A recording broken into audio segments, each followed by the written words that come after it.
Hey, good morning, good afternoon, good evening, depending on where and when you're listening to this. This is Kevin. This is Coffee with Kevin, not Kevin. Coffee with Kevin. And I'm Kevin, and this is my coffee. And today, yes, I do feel blessed. Oh, I've had a little bit of coffee this morning. I had a coffee when I woke up earlier this morning. Had a nice full cup of coffee. Then I went out to a networking group at the IHOP at 7:30 this morning. And I had a couple of cups of coffee there without sugar. It wasn't my usual thing. It was a little inconvenient for me to reach over and get the typical sugar. So I did that. I met a bunch of great people, heard from a bunch of great people. It was wonderful. And here I am. You know, it's been an interesting, it's been a great week. I've spent a lot of time working with people, catching up with people, bringing on new clients, and I'm enjoying myself. I enjoy doing what I do. It's very rare. I shouldn't say it's very rare. It's very great when you can do what you do, what you have a passion for. And if you have that passion, work is not work. It's just, wow, this is phenomenal. You know, I've been spending a lot of time in PowerPoint this past week because I'm building my latest course, which is the ultimate guide to manifesting. And I'm excited about it. You know, I've taught manifesting, I've taught Ho'oponopono. I've run a group for almost 2 years, and it's a great thing to know, and it's a great thing for me to share with people. And building this course, it's just so cool bringing it all back, and I'm actually getting even more information. I love it when I dig deep and to produce a course. Even though I've taught this as a course before, I wanted to produce a little different course. And so you learn so much. When I started teaching my course on the allergy process, is a process that actually will get rid of allergies like that, right? Just one session, just a 15-20 minute technique, and your allergy's gone. When I started teaching it, I said, well, I need to know a little bit more about allergies, and I want to know a little bit more about the allergy business. Oh my goodness, did I learn a lot there.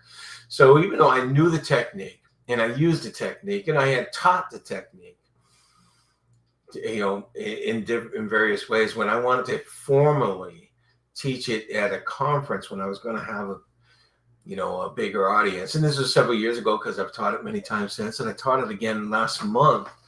And I went and did the research to see if any of my earlier research was different. You learn something new all the time. Every time I teach a course, I create a course, I learn something new that I didn't know. And if that's something that you're involved in, you should definitely do that purposely. Take something you know already and create a course on it. And when you're doing the research to make sure that you've got everything for the course, you learn so much more. And that's what I've been doing. I've been learning more about the law of attraction, been learning more about several different things around it that I didn't know.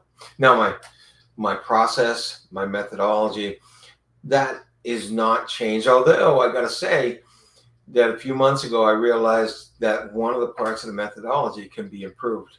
So even as I was thinking of the course, I was thinking about what I was doing. I'm constantly looking to make things better.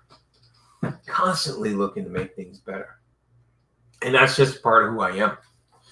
I know my YOS. My YOS is my why, what, and how. If you're familiar with the why and with Simon Sinek, he had the golden circle, which is the why, what, and how. In my certification in the company I work with, we call it the YOS. Hey, Joan. So one of my top ones in the why, it's actually the how is better. is to do things better. And the top one for me is challenge the status quo, do things differently. So I look to do things differently, and then I check to make sure it's better. And that has helped me so much. And that's exactly what happened this time when I went in and updated my process.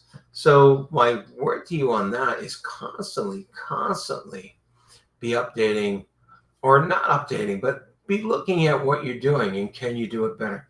Now, I started off with having a passion for what you do. So have that passion. And if you don't have that passion, find that passion. I constantly go back to an old story of Zig Ziglar. If you never heard of Zig Ziglar, look him up, listen to a little bit of him. He's wonderful. He had this drawl, this Texas accent. Unfortunately, he passed away, I think about 10 years now. But I've seen him in person a couple of times. Wonderful motivator, wonderful sales trainer. And he was talking about this woman who came to him and said, she absolutely hates her work, everything about it. She doesn't like the people there, puts her down and everything. And she didn't know what to do. She couldn't find another job. And Zig said a few things to her, and I can't remember exactly what it was, but it got her to look at her job a different way. It got her to look at a job a different way. She hadn't been getting anywhere in a job for a while, and so she really just disliked it. Once she looked at her job a different little way, she started seeing things that in a job that spoke to her. I mean, not spoke to her, but just stood out and were good. And over a short period of time, she started seeing her job as something different. And she started seeing herself in the job as something different. She started enjoying it. The days would fly by. Before long, she got recognized, got a promotion. She got along with everyone at work, and she really enjoyed what she did. So you can be stuck in a job. You can be stuck in a job you don't like presently. And you just start looking at it from a different point of view. This different point of view is called a reframe. And reframes are really important because we get blinders on ourselves whenever we're looking at things in our life. Blinders are those things you see in horses. It keeps them from looking to the side. They can only see in one direction, one narrow direction. And that's what happens to us, and we don't get to see everything. When we can take that step into maybe someone else's shoes and look at it from a more objective way, we see things that we didn't know were there. We see things that could make it much better. And that's what you want to do. Yeah. Oh, why, thank you. Your Vibe Attracts tribe. Thank you very much, Joan. I hope things are going well. Good morning. So, yeah, you can do that. So I want to talk about, well, I went looking up today, but earlier in the week, just yesterday, I think it was the anniversary of the first execution for the Salem witch trials. And that is something special to me because I grew up in the Boston area, and I've been to Salem many times. I've been to Salem on Halloween, and that is probably the best place to be in the entire country, is Salem on Halloween, because Salem keeps that tradition of this is the place of weird things. Even though the Salem witch trials, there was probably no witches. There was hysteria is what they were. And what many people don't know unless they look it up is no one was burnt at the stake in Salem. They were hung. There were 19 people that died, 5 men.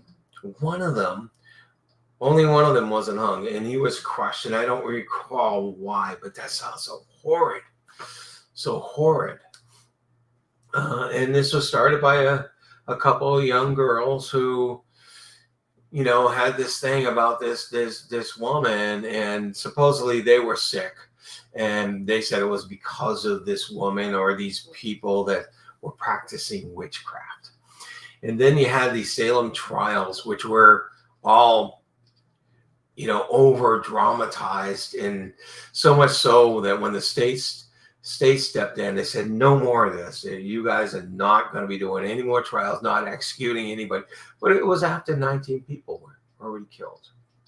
So it was interesting because it's about this woo-woo thing called witchcraft, which, again, there's no witches there.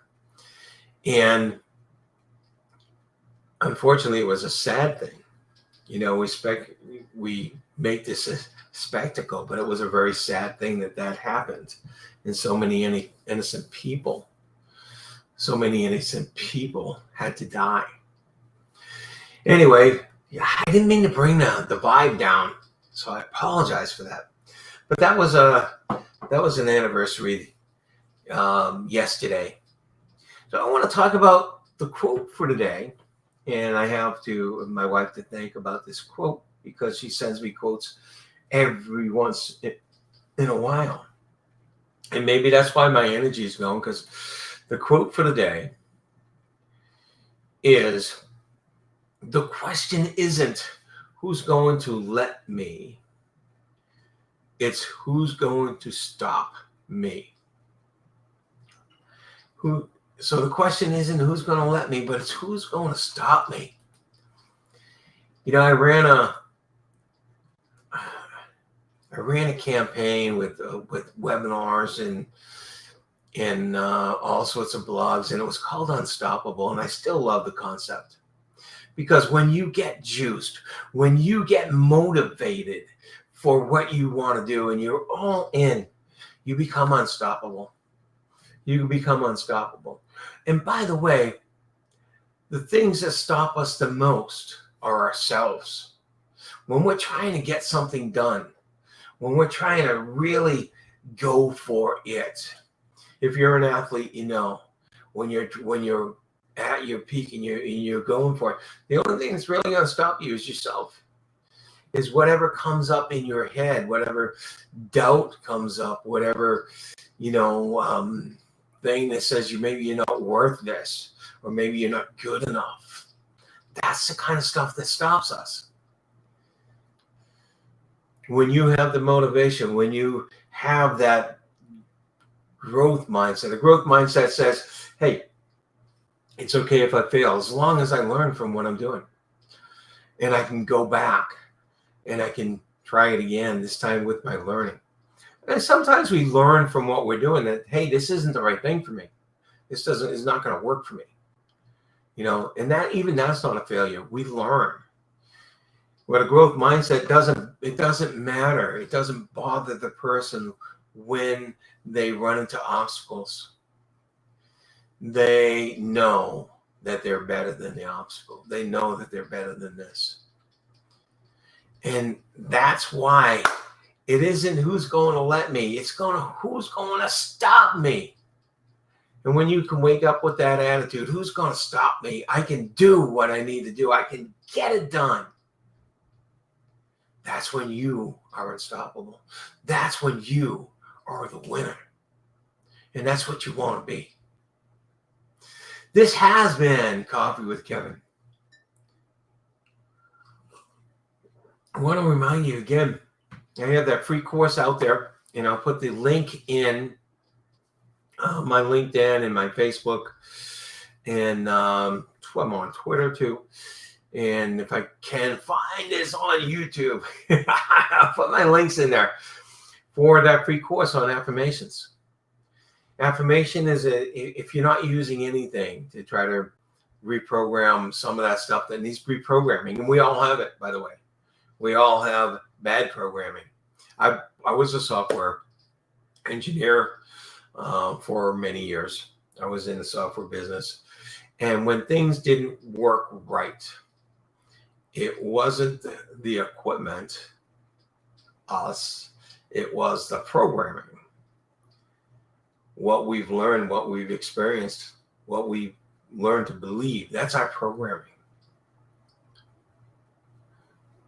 So affirmations are a way you can have in your hands to learn that programming yourself.